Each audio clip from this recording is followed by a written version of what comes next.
Vous avez la troisième personne qui vous conseille, c'est l'Esprit de Dieu. Ko gangela mobali mutu musu akoye ko kaniseke yonde chef na ndako wana. Tokene na 7. Marie, montrez à votre tour de la sagesse dans vos rapports avec vos femmes, comme avec un sexe plus faible. Honorez-les comme devant aussi hériter avec vous de la grâce de la vie. Qu'il en soit ainsi, afin que rien ne viendra faire obstacle à vos prières. Voilà. Yo mobile. Ce qu'on cultive bolingo. Ce qui maman sentir que ya solo olingiye. Azali miroir na yo. Oyo lingi o misalela o saleli yepe parce que obala kiye. Okenda ko bale pour la prestige. Sobala qui est parmi plusieurs filles, au monde qui bangoué belé toutes les couleurs. On a dit que non, ngai kaka oy.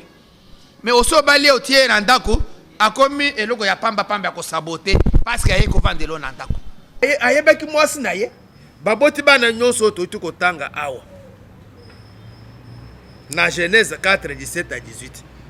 Ya to mituna kameka. Mwasi ngo yakenda ko bala, o yakenda ko yeba awutaki wapi. Notre Dieu. C'est ça le mystère de Dieu. Mutu ko raisonner, on trouver solution te. Poye mutu atinda ki ye na kwe wan. Ayeba ki peke kuna nda okutana na mwasi, nde babandi pe ko kobota. C'est ça. C'est ça le mystère de Dieu. Mwasi utaki wapi ezali question na bisote, nzambe ye moko ayeb. Tant mosusu nzambe akelaki ye pe kaka place wa. Akeleli yepe mwasi mosusu ale yope allez problème na yo ye yebate mais c'est que nous savons place akendaki ndakendaki pe kutana na mwasi nde baboti pe bana ndenge tuti ko tanga wa ba yeko sukisa na les mecs comme moi qui vous pas votre frère Matthieu et ça suffit pour avoir Dieu comme le père spirituel. Non, ça ne suffit pas. Tout commence par le cœur. D'ailleurs, ce sont les hypocrites qui cherchent à faire voir les apparences. C'est ce que nous avons vu. Mais quel est l'esprit qui te pousse à danser? Et c'est l'esprit de Dieu? Ou bien esprit c'est ça, bien aimé dans le Seigneur. Aucune église, ce n'est pas mauvais, mais nous devons connaître, tout le monde quand on a un affermissement, un tome 1. Pourquoi nous allons à l'église? Nous apportons, et chaque enfant de Dieu apporte, parce que l'église, c'est le corps de Jésus-Christ. Et ce corps de Jésus est composé de plusieurs membres. Et chaque membre dans ce corps a un rôle.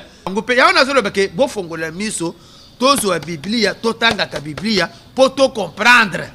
To uti wapi tozo kenda wapi poto tika ko sala ba malanda ngulu ndezo ba misibisi. Quand la Bible dit que mon peuple meurt par manque de connaissance, effectivement pour ozo tanga Bible to ko yeba talendenga ba bako etufe bino botanga ka Bible te ba onde bazo tanga le bino Bible comme si la lecture de la Bible yeli kaka ba ministre de non, lecture de la Bible ou de la parole de Dieu c'est pour tout le monde qui est enfant hein? Mais de nourriture spirituelle ya yo esprit yo ko laisser nanine. Yo passe na passe, mais tu as un Père céleste qui est capable de faire pour bandapeko komona. L'Éternel redresse ceux qui sont courbés. Oh, bien aimé. Batali na yo boye balobi ya. Oh, espoir ezali susute. Espoir ezali susute. Nzete tengama oi. Mais je te dis bien aimé dans le Seigneur que tu as un Père céleste capable de redresser yo au télémi batuba monipe ba bangi yo bien aimé dans le Seigneur au comme peut le kola bango au comme peut ko guider bango au comme peut ko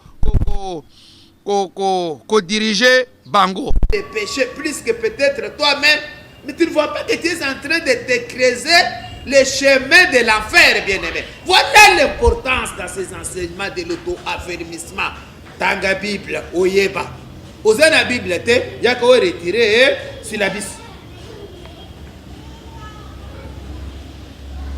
D'avoir un souverain sacrificateur comme lui, saint, innocent, sans tache, séparé des pécheurs, est plus élevé que les cieux, qui n'a pas besoin, comme les souverains sacrificateurs, d'offrir chaque jour des sacrifices, d'abord pour ses propres péchés, ensuite pour ceux du peuple.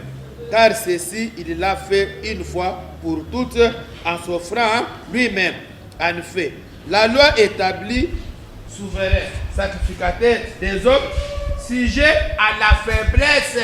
La loi établit les souverains sacrificateurs des hommes, sujet à la faiblesse. Mais la parole du serment qui a été fait après la loi établit le Fils qui est parfait pour l'éternité, bien-aimé. Soyons quand même intelligents, soyons quand même sages. Cette ignorance, c'est parce que nous ne lisons pas la Bible. C'est ça, bien-aimé. Gardez-vous des faux prophètes.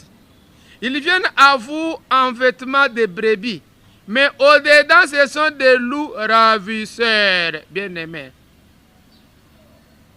Keba, c'est Jésus qui nous met en garde. Bakoya, onganaza prophète, onganazali bishop, onganazali pasteur, onganazali évangéliste, onganazali docteur, c'est ngai, tout ça. Oui, c'est normal. Mais Bossala Keba, Bosana esprit à discernement. Mais comment vous allez discerner tous ces gens bien-aimés? C'est lorsque vous les confrontez avec la parole de Dieu. Selon la Bible, est-ce que réellement ces pratiques sont chrétiennes ou pas? Pour baza ebele, yoko kanisa bango bazo pesa ba apparence ya kitoko, otali oluli osepeli, mais na mitema baza na bite o bazali ko poursuivre. C'est pourquoi la Bible les appelait bouka ravisseurs.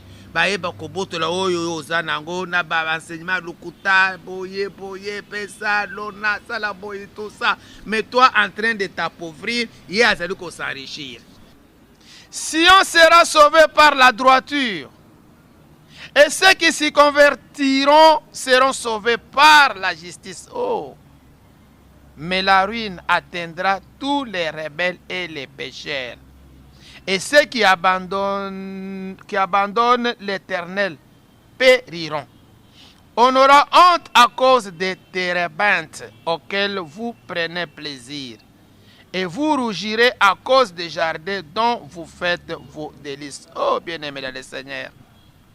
Sans la conversion, on ne peut pas s'approcher de Dieu.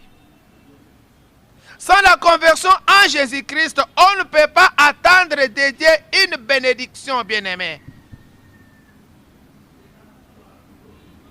Talaponanini yozaluko souffrir. C'est ce que la parole dit.